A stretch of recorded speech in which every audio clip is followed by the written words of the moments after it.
심령이 가난해야 천국이 우리 안에 임한다, 그렇게 얘기를 하고 있죠.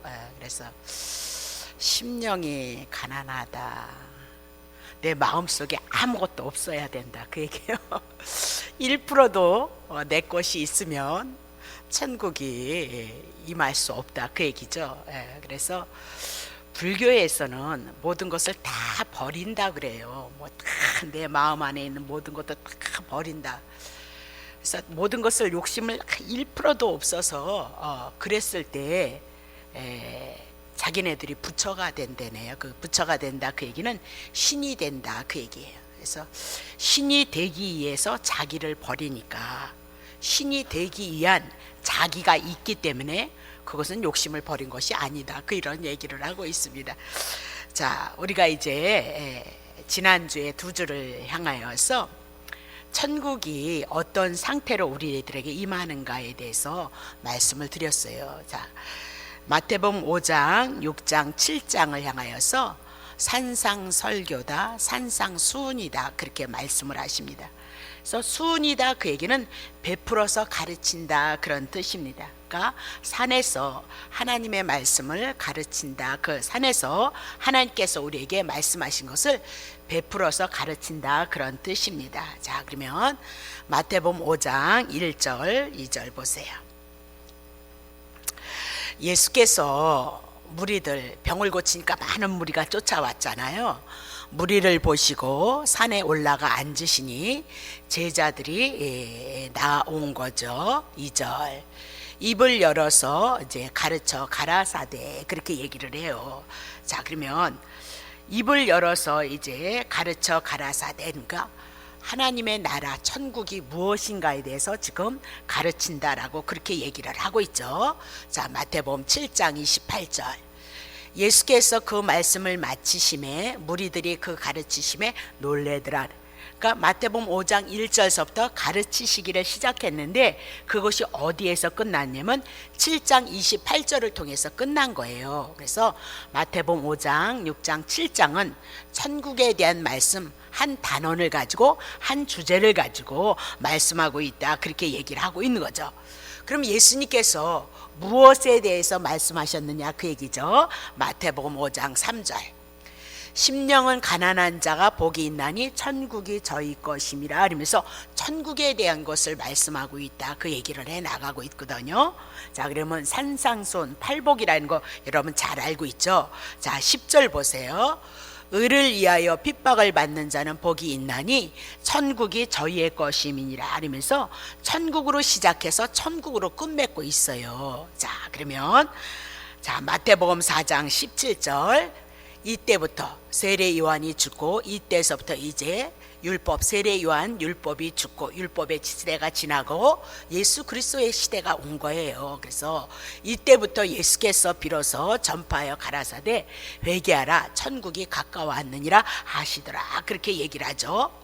그럼 이제 세례 요한은 구약의 마지막 선지자니까 율법의 시대 끝나고 이제 복음의 시대가 전개되어지는데 그 복음은 천국을 말하고 있어요. 근데 그 천국이 내가 회개하라, 죄인인 것을 깨닫고 예수 그리스도가 오셔서 우리의 죄에 대해서 죽고 의에 대해서 살아나신 것에 대해서 말씀하니까 율법을 통해서 내가 죄인임을 깨달음으로 오신 예수 그리스도를 믿어라, 그러면 너에게 하나님의 나라 천국이 임할 것이다, 그렇게 얘기를 하고 있죠. 그래서 천국이 어떻게 왔느냐, 두 주를 여러분에게 말씀을 드렸어요. 마태복음 4장 23절에 보니까 예수님께서, 자, 4장 23절에 예수께서 갈릴리로 오셔서 천국 복음을 전파하셨죠, 그죠? 그리고 백성 중에 모든 병과 모든 약한 것을 고치시니라, 그렇게 얘기를 했습니다. 그래서 병을 고친다, 그 얘기는 왜 병을 고쳤느냐, 죄사함에 대한 문제라는 것을 여러분에게 말씀을 드렸어요. 아, 병이 들었다, 그 얘기죠. 고통을 당하고 있다, 그 얘기예요. 죄값 정령 죽으리라, 죄값 사망이다. 사망이라는 것을 우리들에게 가르쳐 주기 위해서 우리들에게 병이 왔다, 그 얘기예요. 그래서 예수 그리스도가 이 땅에 오셔서 우리를 위해서, 우리의 죄를 위해서 십자가에서 우리의 죄를 가져감으로 말미암아 죄사함을 얻는다는 것을 병을 고쳐줘요. 병을 고쳐줌으로 병 고치면 뭐예요? 죄사함을 얻었다, 그 얘기죠. 죄 때문에 심판이 있는데 죄 문제 예수 그리스도께서 담당하심으로 말미암아 죄에서 제 사함을 받았다. 그런데 그것을 어떻게 보여주냐면 죄값 정령 죽으리라, 이 병이 죽음으로 우리들에게 와 있는 현상이다, 그 얘기예요. 그래서 예수님께서 죄 사함을 선포하니까 병이 낫더라, 그 얘기죠. 그래서 병이 낫다, 그 얘기는 우리가 죄 사함을 얻었다, 그 얘기예요. 죄 용서함을 받았다. 죄 때문에 하나님 앞에서 에덴에서 쫓겨났는데, 그리고 심판 가운데 있었는데 죄의 문제 예수 그리스도가 해결되면 우리가 하나님의 자녀가 되어져서 다시 하나님의 관계가 회복되어졌다, 그 얘기를 해 나갔던 거죠. 자, 그러면 예수께서 세상 죄를 지고 가는 하나님의 어린 양으로 오셨다는 건 너무너무 많이 했으니까 그냥 넘어가면서 갈라디아서 3장 13절 보세요. 자, 그리스도께서 우리를 위하여 저주를 받았다는 거예요. 우리가 저주 가운데, 심판 가운데, 사망 가운데 있었는데 예수님이 대신 우리의 죄를 위해서 저주를 받았어요. 그러니까 죄 문제 끝났죠. 심판의 문제 끝났어요. 사망의 문제 끝났다, 그 얘기예요. 그러면 왜 저주를 받았냐? 그분은 죄가 없는데 율법의 저주에서 우리를 속량하셨다, 그 얘기예요. 율법을 통해서 하나님 사랑하고 이웃을 목숨을 다하고 힘을 다하고 정성을 다해서 사랑하라는 것이 십계명 율법이었거든요. 그럼 여러분들이 그렇게 사랑했느냐? 하나님 사랑도 못했고 이웃도 사랑하지 못해서 십계명을 통해서 여러분과 나는 죄인이다. 그러면 죄인은 정령 죽으리라 했으니까 율법을 통해서 내가 죄인임으로 말미암아 내가 저주받아야 되고 죽어야 되는데 우리를 위해서 누가 속량하신 거예요? 죄값 누가 지불했어요? 예수 그리스도께서 지불하셨다, 그 얘기입니다. 그래서 구약 성경에 저주받은 자들이 어디에서 달려서 죽어요? 나무에서 달려 죽었듯이 예수 그리스도도 이 땅에 나무에서 저주를 향해서 우리의 죄값을 위해서 저주를 받으심으로 우리의 죄값을 지불하셨다, 그렇게 얘기를 하고 있는 거죠. 그러면 예수님께서 우리의 죄를, 저주를 다 담당하셨습니까? 죄 떠난 거예요. 사망 떠났다니까요. 사단의 문제 해결했다니까요. 그거 믿는 것이 하나님의 선물이에요. 이건 하나님의 성령이 우리 안에 오셔서 이 말씀의 은혜가 되어지므로, 그래서 예수 그리스도께서 저주를 받으시고 우리를 속량하셨거나 그 믿음이 우리에게 와야 된다, 그 얘기를 하고 있는 거죠.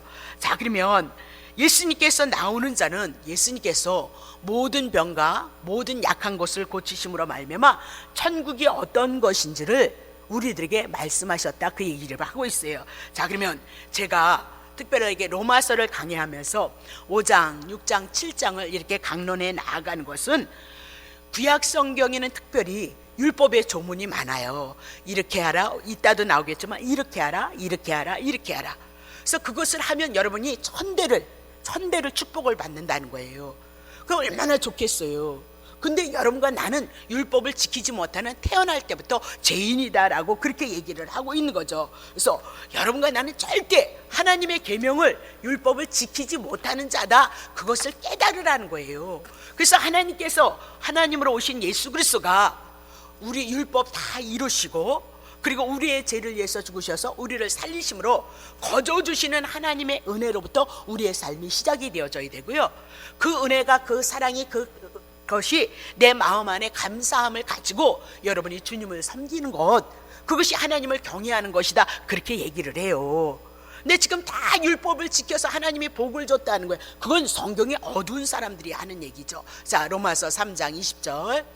그러므로 율법의 행위가 뭐래요? 율법을 지키는 거, 율법의 행위로 그의 앞에 의롭다 하심을 얻을 육체가 없다는 거예요. 이 얘기는 뭐예요? 율법을, 하나님이 주신 십계명을 여러분이 지킬 수 있겠느냐? 지키지 못한다는 거예요. 눈 뜨셔야 돼요. 자, 여러분 정말 일주일 동안 하나님 그렇게 사랑했어요? 마음을 다하고 성품을 다하고 뜻을 다하고 힘을 다하고 정성을 다해서 여러분 하나님 사랑했어요? 못 사랑하셨죠? 그럼 이웃도 그렇게 사랑하라는 거예요. 그러면 사랑했어요? 아니, 남편도 내가 제대로 사랑하지 못하거든요. 예? 그래서 승질나면 남편한테 어떻게 해요? 화도 내고 욕도 하고 속으로 죄도 짓고 그러잖아요. 그 얘기는 뭐예요? 율법을 지키지 못한다, 그 얘기죠. 자, 그러면 율법으로는 뭐 깨달으라는 거예요? 죄를 깨달아서, 하나님이 언약하신 것이 누구냐면 예수 그리스도예요. 구약에 예수 보내주신다. 그럼 예수가 이 땅에 오셔서 우리를 대신해서 죽고 우리를 위해서 살리실 것을 향해서 구약 성경에 말씀하신 거거든요. 그래서 율법은 못 깨달으래요? 죄를 깨달으라고 율법을 주셨다 그렇게 얘기를 하고 있는 거죠. 자, 그러면 히브리서 7장 18절 전에 계명이 연약하고 무익함으로 폐했다. 지금 신약에서, 히브리서는 신약이죠. 그러면 전에 계명이 뭐예요? 구약이에요. 구약의 첫 번째로 우리들에게 주신 것이 뭐예요? 율법이에요. 율법, 십계명이다 그 얘기를 하고 있죠. 그 계명은 연약한 거예요. 너무 선하고 너무 의롭고 너무 거룩한 거예요. 막 하나님도 그렇게 사랑하고 안식일도 거룩하게 지키라고 그러는데, 여러분이 여기서 예배 드릴 때는 거룩한데 집에 가시면 어떻게 해요? 예수님만 생각하고 십자가만 생각해야 되는데 피곤하니까 누우셔야죠. 또 때로는 맛있는 거 사서 잡수러 가야죠. 오늘 교회 안에서 눈에 거슬린 자 있으면 또 욕해야죠. 예? 그게 여러분과 나다 그 얘기예요. 잘 봐요. 그래서 십계명, 옛 계명은 연약한 거예요. 우리에게 너무 신령한 것인데 우리가 지키기에는, 죄인이 지키기에는 아주 연약한 거예요. 우리에게는. 그래서 무익함으로 폐했다 그래요. 어머, 율법을 폐했다네. 그러면 율법을 폐했다는 것은 율법을 없앴다는 것이 아니고 율법을 지키면 복이 있다 그 얘기예요. 근데 지키지 못하면 저주다 그렇게 얘기를 하고 있잖아요. 근데 우리가 율법을 지키지 못했으니까 율법이 우리에게 요구한다는 거예요. 율법, 죄를 통하여서 죄값 정령 죽으리라 했지? 죄값 사망이지? 너네들 율법 못 지켰지? 그러니까 빨리 죽어. 그러니까 귀신이 와서 사단이 와서 우리를 죽여도 우리는 객소리 못하고 죽어야 된다 그 얘기예요. 심판 받을 수밖에 없다 그 얘기예요. 죄 아래 있으므로 사단이 우리를 어떻게 하든지 죽이든지 멸망하든지 그렇게 하면 그렇게 하는 대로 우리는 당해야 된다 그 얘기예요. 왜? 율법을 통하여서 내가 죄인이고 죄값은 정령 죽으려 했으니까 율법이 우리를 쫓아다니면서 너 죽어, 너 심판이야. 그래서 마귀들이 우리를 가지고 장난친다 그 얘기를 해나가고 있는 거죠. 자, 근데 예수께서 율법의 요구를 이루셨어요. 율법이 뭐래요? 죄값 정령 죽으리라 했는데 우리가 죽어야 되는데 예수님께서 대신 죽어줬다 그 얘기예요. 자, 죄를 인하여서 내가 하나님 앞에 범죄해서 죄인이라 죄값 정령 죽으리라 했어요. 근데 예수님께서 그 죄값을 다 지불해 주셨어요. 그러니 율법이 죄값 정령 죽이리라 예수님이 대신 지불해 주셨기 때문에 이제는 우리가 더 이상 율법의 요구에 순응할 수 없다 그 얘기예요. 봐요, 내가 우리 집사님에게 100만 원을 껐어요. 근데 내가 100만 원 이틀 있다 갚는다 했는데 돈이 하나도 없는 거예요. 왜? 그래서 기다리다 참다가 목사님 100만 원 줘야 되는 거 아닙니까? 내가 참고 그러니까 나는 빚을 졌으니까 당연히 갚아드려야 되는데 돈이 없는 거예요. 그러면 우리 집사님이 와서 너무 어려우니까 나에게 자꾸 돈 달라고 요구를 한다 그 얘기를 하고 있어요. 근데 내가 어느 날 돈 100만 원이 정말 만들어져 가지고 빚을 갚아버렸어요. 그러면 빚 갚았으면 절대 이제 나한테는 뭐 요구 못해요? 돈 달라 얘기 못한다니까요. 빚 다 갚아버렸다니까요. 예수님이 그 얘기예요. 우리가 죄를 인하여서 사망 가운데 있는데 예수님의 죄 문제를 인해서 사망의 문제 해결하셨으므로 율법이 우리 안은 이제는 예수를 믿는 자들에게는 상관이 없게 되어졌다 그렇게 얘기를 하고, 그거 예수님이 담당함을 신호로 율법의 요구 이제 끝냈다 그렇게 얘기를 하고 있는 거죠. 자, 19절 보세요. 19절 율법은 아무것도 온전케 못, 수많은 계명이 있어서 아주 그림자같이 너무 좋은 얘기거든요. 그 너무너무 좋은 거예요, 율법은. 근데 아무것도 우리를 온전하게 못한다는 거예요.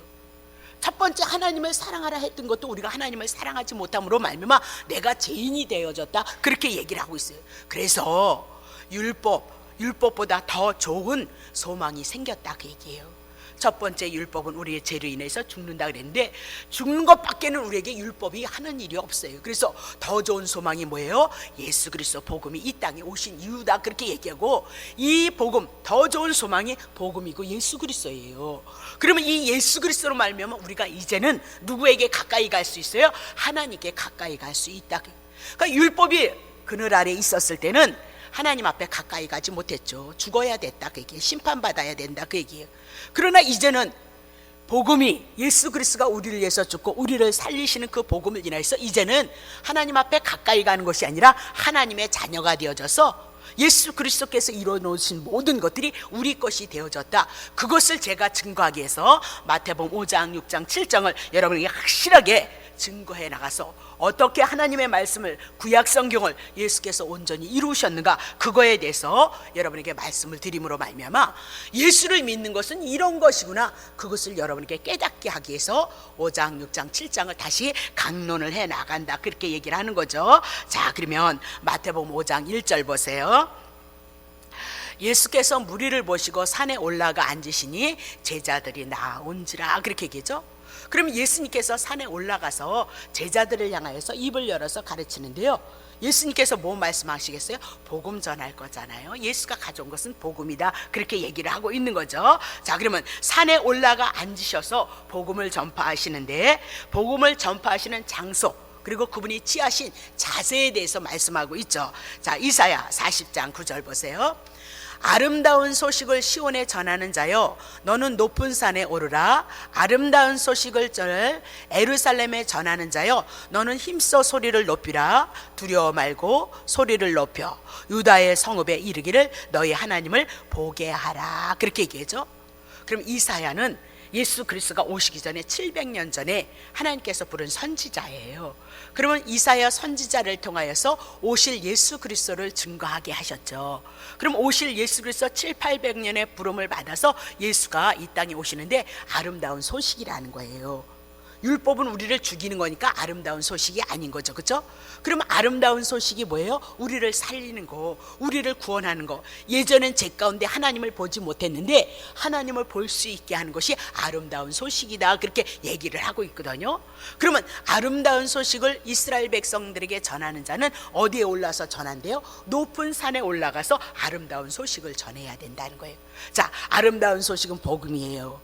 예수 그리스도가 이 땅에 오셔서 이사야를 통해서 예언하셨던 그 말씀을 통해서 어디에요? 산에 올라가셔서 복음을 증거하고 천국을 증거하고 있다, 그렇게 얘기를 하고 있죠. 그러면 이런 모든 말씀조차도 이미나도 예언하셨기 때문에 예수님께서 높은 산에 올라가셔서 아름다운 소식, 복음을 전하는 것, 그거 왜 전했느냐? 구약 성경에 말씀하셨던 모든 구약 성경은 누구 증거하는 거예요? 예수 증거하는 거예요. 예수가 산에 오르심으로 말미암아 아름다운 소식을 전하니, 구약 성경을 말씀하셨던 메시아가 누군 줄 아냐? 나야 나. 내가 구약 성경을 이름으로 나를 믿고 나를 믿음으로 너네들에게 뭐다? 하나님을 보게 되어질 거다. 하나님 앞에 은혜를 입고 하나님의 나라가 너네들에게 임할 것이다, 그것을 증거하고 있다, 그렇게 얘기를 하고 있는 거죠. 자, 그러면 다시 보세요. 2절 보세요. 입을 열어서 가르쳐 가라사대, 그렇게 얘기를 하거든요. 시편 78편 2절 보세요. 자, 시편이면 또 어떻게 해요? 솔로몬 시대니까 잠언을 통하여서, 시편을 통해서 이렇게 나오니까 한 천년의 시대 전에 이미나도 구약 성경은 누구를 증거하는 거예요? 예수 그리스도를 증거하는 거죠. 자, 예수 그리스도를 증거할 분을 향해서 말씀하는데, 내가 입을 열고 비유를 베풀어서 옛 비밀한 말을 발표하리라, 그렇게 얘기해요. 자, 입을 열고, 그렇게 지금 예수님이 입을 열어서 산에서 복음을 전하는데 그 말씀도 이미나도 예언을 해버리신 거예요. 그러니까 예수님은 하나도 어떤 것도 당신 마음대로 한 것이 없어요. 구약 성경대로 말씀하신 대로 그 말씀을 이루심으로 내가 메시아고 내가 그리스도이다, 나를 통해서 너네들에게 하나님의 나라가 임하고 천국이 임할 것이다, 그것을 예언했던 것을 성취함으로 내가 바로 메시아이다, 구원자이다, 그것을 증거하는 거예요. 그럼 마태복음 5장 2절을 통해서 입을 열어서 뭐예요? 가르쳐 가라사대, 그런데 이미나도 예언을 했던 거예요. 그래서 입을 열고 뭐로 말씀하신대요? 비유로 말씀하고 있어요. 하나님의 나라를 무엇으로 말씀해요? 비유로 말씀. 그래서 우리에게 비유와 비사에 대해서 쭉 나오고 있는 거죠. 근데 그 비유가 뭐래요? 옛 비밀한 말을 발표할 것이다. 구약 성경에 감추어졌던 거, 구약 성경에 예수 그리스도를 증거하는데 구약 성경에 예수라는 얘기는 한마디도 없어요. 그러나 다 구약 성경에 누구 증거한다 그랬어요? 예수 그리스도를 증거하고 있어요. 모형과 그림자로 증거한다 그러면서 비밀이라는 말을 발표할 것이다. 그럼 예수님께서 이제 산에 오르셔서 입을 열어서 하나님의 말씀을 증거하는데 뭘 말씀할까요? 구약 성경에 증거했던 예수 그리스도에 대해서 지금 말씀하고 있다, 그렇게 얘기를 하고 있는 거죠. 자, 마태복음 5장 3절 보세요. 자, 예수님이 말씀하시는 것이 뭐래요? 심령이 가난한 자는 복이 있나니 천국이 저희 것임이라. 그러면 예수님께서 우리들에게 말씀하시는 것은 천국 예수 가져오셨거든요. 그러니까 천국이 우리들에게 어떻게 임하는가에 대해서 말씀하는데, 심령이 가난한 자에게 복이 임하는데 그 복이 뭐예요? 천국이다. 하나님의 나라, 하나님의 은혜가 우리에게 임할 것이다. 그러면 여기서 우리는 물질이 제일 중요하잖아요. 물질만 있으면 할 수 있는 거 다 할 수 있잖아요. 부족한 것이 없을 정도로, 그렇죠? 근데 복을 갖다가 뭐라고 얘기해요? 심령이 가난한 것이 복이다. 그럼 여기서 심령이다 이렇게 얘기했을 땐 이것은 마음의 상태, 우리의 영의 상태를 우리들에게 말씀하고 있다. 그렇게. 그럼 왜 심령을 향하여서 말씀하고 있느냐? 인류의 시조가 아담과 하하가 뱀에게 유혹이 되어졌어요. 그래서 무엇으로 유혹했어요? 너 선악과 따먹으면 하나님과 같이 되어질 것이다 라는 것 가지고, 욕심을 가지고, 탐심을 가지고 하나님과 같이 되고자 하는 그 욕심을 인하여서 마음이 죄를 졌던 거죠. 그의 생각이 죄를 졌다, 그 얘기입니다. 그래서 오늘 하나님 앞에 죄된 근본은 뭐예요? 내 마음 안에서, 내 심령 안에서 죄를 졌음으로 말미암아 하나님 앞에 쫓겨났고, 그것을 인해서 사망이 왔기 때문에 우리의 마음, 우리의 영혼을, 죄의 문제를 해결해서 하나님의 나라 천국이 우리에게 임할 것을 향해서 말씀하고 있다, 그렇게 얘기를 하죠. 아까도 얘기했지만 마음이 가난하다, 그 얘기는 가난뱅이 여러분 아시죠? 예. 쉽게 얘기하면 죄송합니다, 거린이라 그래야 되나요? 거지라 그래야 되나요? 남이 도와주지 않으면, 한 끼도 얻어먹지 않으면 죽을 수밖에 없는 그런 상태를 말해서 가난하다라고 그렇게 얘기를 하고 있어요. 그럼 여러분과 나는 지금, 여러분과 나에게는 지금 우리의 마음이, 우리의 심령이 내 것으로 채워 있으면 안 된다는 거죠. 그렇죠? 그건 부자다, 그렇게 얘기를 하고 있어요. 부자. 네? 그래서 부자가 어떻게 해요? 세상에서 호화롭게 연락하고 즐기고 살았어요. 근데 예수 없어서 지옥 갔고요. 가난하게 살았을지라도 거짓 나사로는 어떻게 되어졌어요? 예수를 믿는 하나님의 은혜가 있었어요. 근데 그가 결국은 어디 갔어요? 천국에 가서 영생을 누리고 있다, 그렇게 얘기를 해 나가고 있는 거죠. 자, 그러면 이 땅에 마음이 가난한 자 있나요? 여러분과 나는 아담과 하와로부터 하나님과 같이 언제든지 높아지고 인정받고 싶고 사랑받고 싶고 존귀한 자가 되어지기를 원하는 그 마음이 있잖아요. 그렇기 때문에 이 땅에는 심령이 가난한 자가 한 사람도 없어요. 자기 힘 가지고, 자기 의지 가지고, 자기의 생각 가지고는 천국이 임할 수 있는 사람은 이 땅에 한 사람도 없다, 그렇게 얘기를 해요. 자, 그러면 성경에서 가난한 자가 누구인가 살펴봅시다. 자, 출애굽기 22장 20절. 여호와 위에 다른 신에게 희생을 드린 자는 멸망당한다, 그 얘기죠. 심판. 너는 이방 나그네를 압제하지 말며 그들을 학대하지 말라. 너희도 애굽 땅에서 나그네였음이니라. 너는 가부나 고아를 해롭게 하지 말라. 내가 만일 그들을 해롭게 함으로 그들이 내게 부르짖는다면 내가 반드시 그 부르짖음을 들어서 너네들을 혼낼 거다, 그 얘기죠. 4절. 나의 노가 맹렬함으로 내가 칼로 너희를 죽이는데 너희의 아내는 가부가 되게 하겠고, 가부를 무시했으니까 자녀는 고아를 무시했기 때문에 똑같이 갚아주겠다, 그 얘기죠. 자, 내가 만일 너와 함께한 나의 백성 중 가난한 자에게 돈을 꾸이거든 너는 그에게 체주같이 하지 말며 별리로도 받지 말 것이고, 그렇게 쭉 나가고 있거든요. 그래서 성경에서 가난한 자에 대해서 첫 번째로 얘기를 해 나가고 있는 겁니다. 자, 그러면 이스라엘 백성에게 애굽에서 출애굽해서 하나님의 은혜를 입었다, 그 얘기입니다. 그러면 출애굽하기 이전에 이스라엘 백성은 애굽에 있었을 때 이방 나그네였다, 그 얘기입니다. 고국을 떠나서 어디로 내려와서 살아요? 애굽에서 살았기 때문에 그들이 나그네였다, 그렇게 얘기를 하죠. 그러면 가부다, 그 얘기는 남편이 없었다. 하나님 되시는 하나님이 없으므로 그들은 남편이 없는 자가 되어져서 가부였다라고 그렇게 얘기를 하고요. 또 고아였다, 부모가 없었다, 그렇게 얘기를 하고 있어요. 이스라엘 백성들의 상태는 그런 상태였다, 그렇게 얘기를 하고 있는 거거든요. 자, 그러면 이건 영적으로 그림자예요. 구약 성경은 그림자. 애굽, 제약된 세상, 바로 사단 밑에서 있었던 상태. 그럼 여러분과 내가 예수 그리스도를 믿기 이전의 상태는 어떤 상태예요? 나그네예요. 나그네였고 가부였고 고아였다, 그렇게 얘기를 하고 있죠. 그러나 예수 그리스도를 통하여서 여러분과 내가 하나님의 백성, 하나님의 나라가 임했고 예수 그리스도가 우리의 신랑이 되어졌고 하나님이 예수를 통해서 우리의 아버지가 되어지므로 우리는 어떻게 해요? 가부도 아니고 나그네도 아니고 고아도 아니다라고 그렇게 얘기를 하고 있는 겁니다. 다시 정리합니다. 가난한 자란 세상에서 우리의 심령이, 우리의 마음이, 우리의 영이 가난한 자다 그렇게 얘기해요.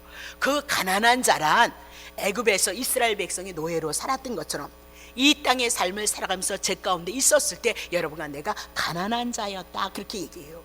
그 가난한 자에게 가부였고 고아였고 나그네된 여러분과 나에게 예수님이 이 땅에 오셔서 십자가에서 우리의 죄짐을 담당함으로 말미암아 우리는 하나님의 나라가 되어졌고 하나님이 우리의 아버지가 되어졌고 예수님은 우리의 신랑이 되어졌다 그 얘기를 하고 있는 거죠.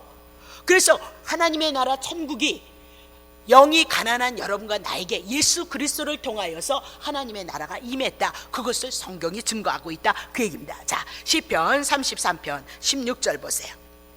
많은 군대로 구원을 얻은 왕이 없으며 용사가 힘이 커도 스스로 구하지 못했다. 그럼 많은 군대, 용사, 이건 힘, 능력을 갖고 있다. 이런 사람은 부자예요. 이런 사람에겐 구원이 필요 없어요. 이런 사람에겐 하나님의 나라 천국이 임할 이유가 없다 그 얘기죠. 17절 구원한다, 말이 많고 힘이 많아서 구원한다 그 얘기는 헛것이다 그 얘기.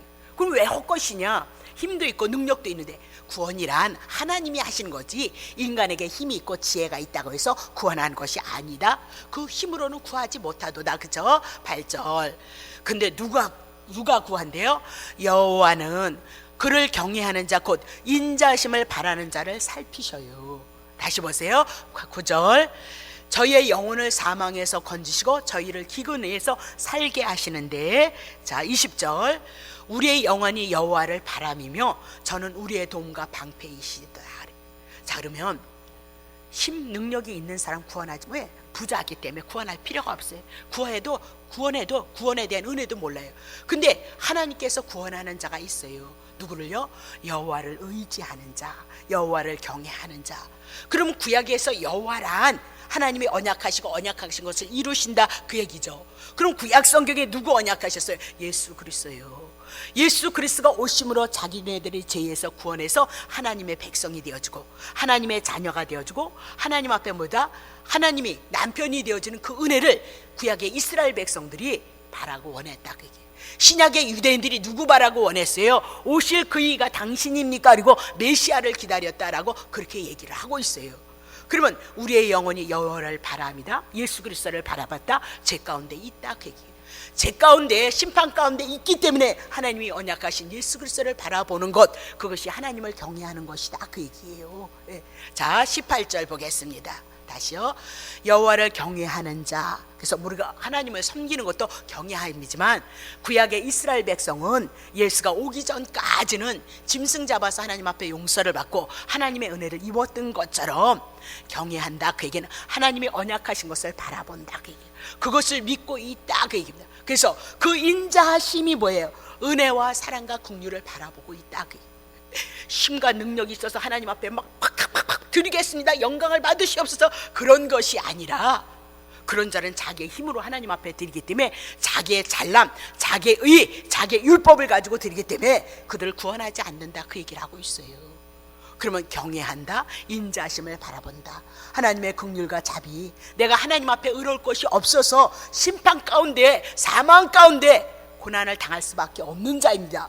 그러니 하나님이 언약하신 거 그거 바라보고 주님을 섬기기를 원하는 그 마음을 보다 하나님은 가난한 자다 그렇게 얘기를 하고 있어요. 가난한 자다 그렇게 얘기를 하죠. 그래서 이들에게 하나님의 구원이 사망에서 건지심이 있었다 그렇게 얘기를 하죠. 이사야 6장 1절부터 7절 보세요.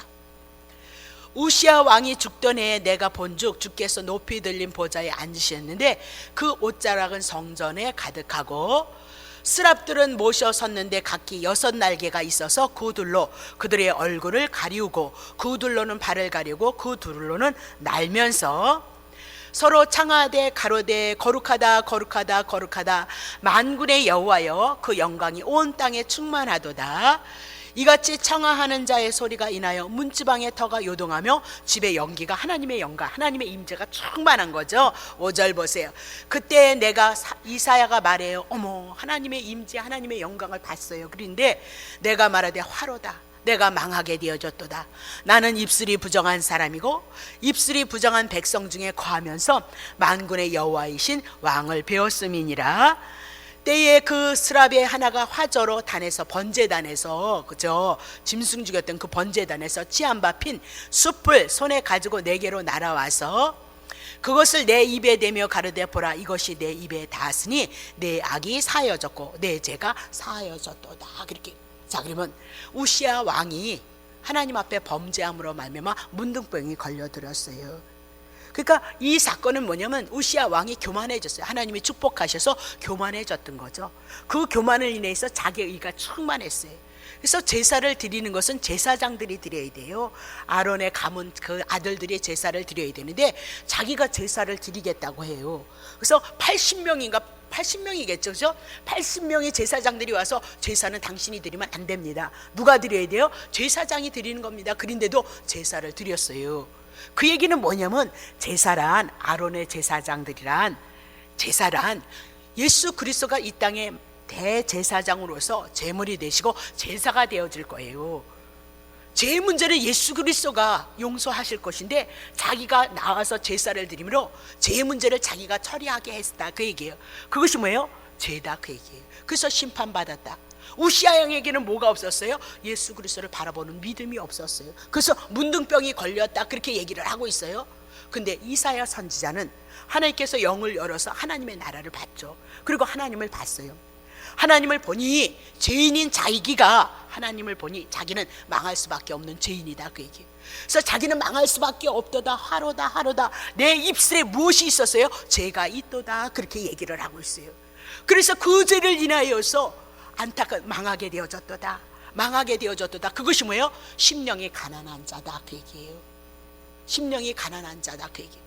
내가 죄를 인하여서 하나님 앞에 심판받을 것밖에는 없다는 것을 누가 알았어요? 이사야 선지자가 알았다. 그럼 여러분 어떻게 여러분이 죄인인 것을 알래요? 여러분 십계명을 통해서 그렇게 사랑했느냐? 사랑하지 못했으니까 여러분이 죄인인 것을 알고 나는 망할 수밖에 없고 심판을 받을 수밖에 없고 사단이 우리를 붙잡고 끌고 다녀도 할 말이 없는 자고 이 땅에 그런 고난을 당하다가 지옥불에 떨어져도 우린 할 말이 없는 자다. 그것을 아는 자가 누구예요? 심령이 가난한 자예요. 심령이 가난한 자. 그래서 이사야 선지자를 향하여서 복이 있는 것은 죄를 제단의 숯불로 그 입술을 지져서 뭐가 제사였어요? 아까 죄가 사해졌도다 그렇게 얘기하고 있어요. 하나님 앞에 구원을 이루는 것, 하나님의 나라가 임하는 것, 천국이 내 안에서 이루어져 나가는 것은 내가 율법을 통해서 내가 죄인임을 고백하고 예수 그리스도를 통해서 하나님의 은혜를 입었음을 묵상하고 감사함으로 고백해 나가는 자가 누구예요? 심령이 가난한 자다 그렇게 얘기를 하고 있어요. 예, 이사야 66장 1절부터 4절. 여호와께서 이같이 말씀을 하시는데 하늘은 나의 보좌요 땅은 나의 발. 다 하나님의 것이에요. 하늘과 땅은. 너희가 나를 위하여서 무슨 하나님의 성전을 짓겠다고 그랬어요. 무슨 나의 안식할 처소가 어디 있겠느냐. 이 땅은 다 내 것이야. 뭐 너네들이 나를 위해서 내가 안식할 처소를 짓는다고 그래, 성전을 짓는다고 그래, 그렇게 얘기하잖아요. 2절. 나 여호와가 말하노라 나의 손이 이 모든 것을 지었어 다 이루느니라. 무릇 마음이 가난하고 심령에 통회하며 나의 만을 인하여서 떠는 자 그 사람은 내가 권고하시겠다. 자, 소를 잡아 드리는 것은 살인함과 다름이 없고, 예, 살인. 자, 어린 양으로 제사를 드리는 것은 개의 목을 꺾음과 다름이 없으며 드리는 예물은 돼지의 피와 다름이 없고 분향하는 것은 우상을 찬송함과 다름이 없어 하느는 그들은 자기의 길을 택하고 그들의 마음은 가증한 것을 기뻐해야 돼. 하나님 앞에 제사 열심히 드리면 뭐예요? 또 성전도 짓겠다는 거죠. 이렇게 많은 제물을 드리는데 하나님 뭐래요? 개의 목을 꺾는 것 같고 돼지의 피와 같고 그리고 우상을 찬송하는 자기 마음대로 살아가면서 그리고 제사는 열심히 드리는 거죠. 자기 마음대로 살아가면서 예수님 앞에 예배 잘 드린다 그 얘기죠. 내 마음에 죄를 인하여서 심령이 가난한 자가 되어져서 내가 죄인임을 알고 하나님의 긍휼과 자비하심을 바라는 그 믿음 가지고 우리가 하나님 앞에 나와야 되는데 제사 열심히 드리고 하나님의 성전 드리는데 그거 뭐래요? 하나님 받지 않겠다 그 얘기를 하고 있어요. 자, 4절 보세요. 나도 유혹으로 그들에게 택하여서 준다는 거예요. 죄를 짓기 자꾸 마음의 심령에 가난함이 없고 그 교만함을 가지고 자기의 의를 가지고 드렸던 그들에게 하나님이 뭔데요? 유혹으로 그들에게 택하겠다, 더 죄를 짓게 역사를 하겠다, 그 얘기잖아요. 그래서 무서워하는 것들을 그들에게 임할, 심판이 그들에게 임할 하나님이 하시나니 이는 내가 불러도 대파함이 없고 내가 말하여도 그들이 청종치 아니하고 오직 나의 목전에서 악을 행하며 나의 기뻐하지 아니하는 것을 택하였음이라 하시니라, 그렇게 얘기해요. 그러면 주님이 지금 이 말씀을 하시는 것은 하나님께서 돌보는 자는 성전을 짓고 암소를 지어서 제사 열심히 드리고 자기 마음대로 살아가면서 신앙생활을 하는 자를 향해서 주님은 그들을 돌보지 않아요. 그래서 결국은 유대인들이 어디 가요? 바벨론의 포로 70년, 우리 일제 36년 지긋지긋하다 그래요. 네, 그들은 70년이었다, 그렇게 얘기를 하고 있는 거예요. 그러면 하나님은 누구를 원하시는 거예요? 심령에 이렇게 내가 육신을 가지고 율법을 지키지 못함으로 내가 죄인이므로 이 죄를 인해서 내가 통회하는 거, 내가 죄인이군요. 그래서 예수님이 오셔서 나에게 구원이 되시고 나에게 하나님의 나라 천국으로 임하셨군요. 그 은혜를 입은 자라면 만극하신 사랑을 입은 거죠. 만극하신 사랑. 오늘도 은혜를 입고 내일을 살아가는 나는 또 그렇게밖에는 살아갈 수 없는데, 그분이 우리의 주어진 생애 동안 지은 모든 죄를 다 가지고 가셔서 하나님의 나라 천국으로 우리들에게 오셨다면 우리는 만극하신 사랑을 입은 자 아니냐, 그 얘기를 하고 있어요. 지금 우리에게 말씀하고 있잖아요. 마음이 가난하고 심령에 통통한 자를 하나님은 돌보시겠다, 그렇게 얘기를 하고 있는 거예요. 그것이 뭐예요? 심령이 가난한 자이다.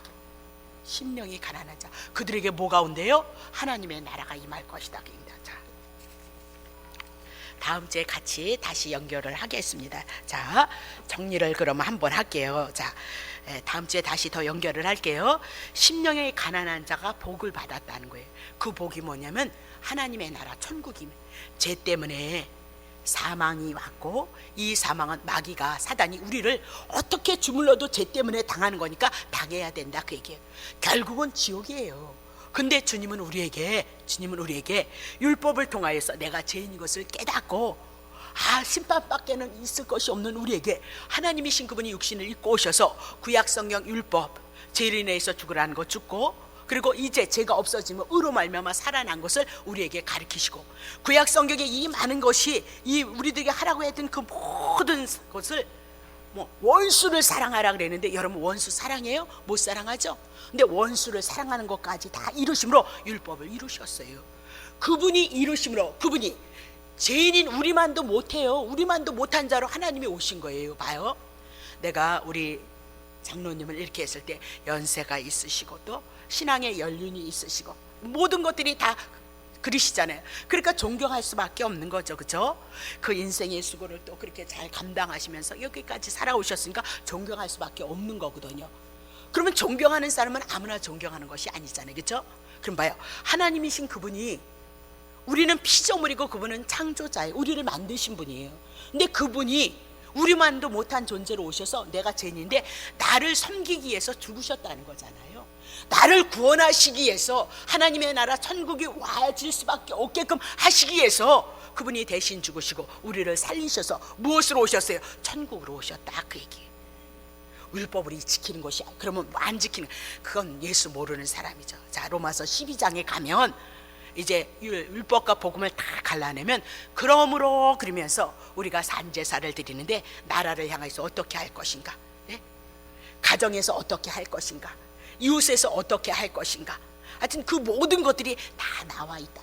예수님 오시면, 은혜 오시면 죄를 짓는 거 괴로워요, 고통스러워. 그래서 여러분이 기죽어 이리는 게 뭐예요? 여러분 안에 성령이 오셨기 때문에 죄를 지었을지라도 다시 털고 복음을 인하여서 산 자로서, 하나님의 은혜에 감사하는 자로서 우리의 삶을 살아가고 있는 것이 성도리다, 그 얘기죠. 그러니까 천국은 거저주시는, 천국 가지고 오신, 마음에 자기 것이 하나도 없고 하나님의 뜻만을 위해서 오신 예수 그리스도, 그분을 통해서 하나님의 나라 천국에 하나님의 은혜가 여러분에게 임하시는 것을 믿으시기를 예수 이름으로 축복.